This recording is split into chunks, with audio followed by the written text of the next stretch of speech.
So I first heard about Conference through a friend of mine, actually. She sent me an Instagram DM of the post on Live Original talking about Conference. And I remember at that point, I was so hungry for just anything where I could worship and I could meet with Jesus. And so I remember messaging her back and being like, I'm so down for this. This sounds amazing. About a week before Conference, she ended up calling me and saying that she had COVID. And I was like, oh man, this is really, really rough. We were supposed to be going to Conference together. And I was like, well, that's fine. I don't have to go. It's totally okay. And I remember just turning over, picking up my phone and being like, no, I need to go to Conference. I don't know what it is. I don't know who's gonna be there, but I feel like I need to be there. And so I went on to the LO Sister app and I just typed the message and I was like, if anyone has room in their hotel or their Airbnb, please reach out to me. I'm trying to go to the Conference last minute. And I got a reply and she was like, hey, I think I might have a spot in my Airbnb if you're still interested. But looking back, I'm like, that was crazy. Why would I even do something like that? Just kind of like, this is from the Lord, so we're gonna go with it. I didn't have a car at the time, so I looked up a bus ticket to go from Dallas to Monroe, Louisiana. On the way to Conference, I get a call from my dad, and he's like, Kaylan, there's a hurricane coming for Louisiana. We are getting a frightening look at this image of Hurricane Ida. So at that point, I'm like, oh no, I am en route to Louisiana. There's a hurricane going. And I had a decision to make of the next stop, just get off, head back to Dallas. So I kept going, made it to Louisiana. That was kind of my road to LO Conference 2021. So it was day 2 of Conference and I had this general admission ticket and they had VIP tickets. So we weren't sitting together, just sat with random people, was like, we're gonna make friends. Got to chatting with this group of girls. One of them was telling me a little bit about her story. And then the session kicked off. And I remember Sadie started talking about how she was going to be giving people an opportunity to get baptized. And my new friend reached out her hand for me to help hold her up because she was physically sobbing. And I remember in that moment, my friend started walking to go get baptized. And I just remember thinking, no, we're doing this together. But just in my heart and in my spirit, I just knew that it was right. We were getting ready to walk into the tank. And I just remember feeling every heartbeat. And I just remember feeling such excitement because I knew that this was a public declaration. And I remember my head going underwater. It was almost as if time stood still. And I felt myself going back. And I went into the water. And I just saw all of these moments from my life flash before my eyes. And then I remember getting out of the water and I felt completely different. Like I went in the water one way and I came out different. And I still look at that moment and I think that was the best moment of my life.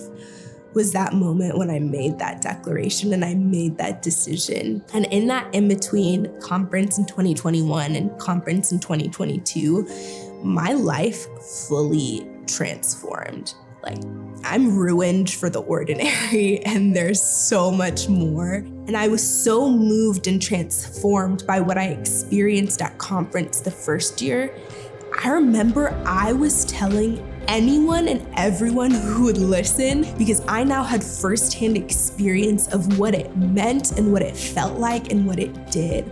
And that's why I was really excited to go back to Conference.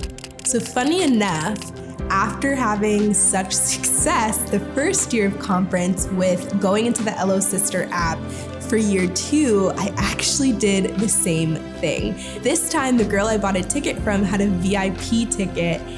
I remember just being like, that's cool. I get to do a meet and greet. That's fun. And even on the way to Conference, I remember seeing this image pass across my mind that I was gonna speak on stage. And I thought to myself, how silly are you, Kaylan? Like, why would you ever do that? Little did I know. So we got to Conference together. I'm waiting in line for my time, I guess, to kind of take a photo with Sadie. And as I'm walking up, I see her lock eyes with me. She was like, I recognize you. This is gonna sound so weird, but I actually have a photo of you in my office because that moment from when you got baptized really just encompassed that first year of conference, and the joy on your face marked me and my team. That we took a picture, and that's kind of where we left the meet and greet. So basically, it's day 2, people are getting baptized.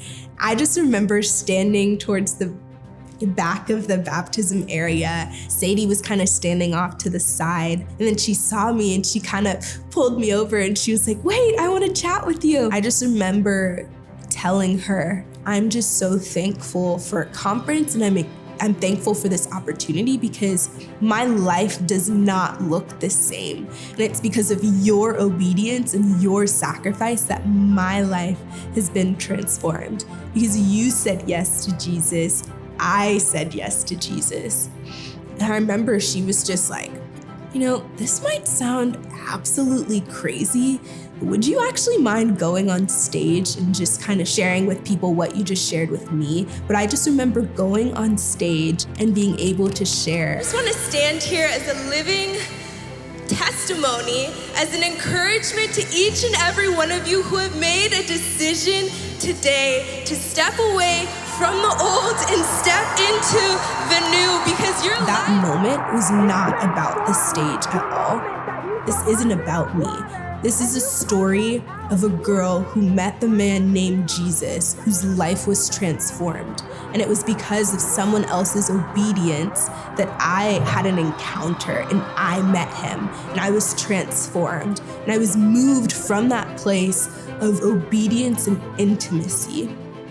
So I think if you're looking at me and you're wondering, how can I do that? How can I speak? How can I preach? How can I do any of these things? And I think that if Jesus is the center and if he is the first love, then anything and everything will flow from that. And there's something so specific that God has put inside of women.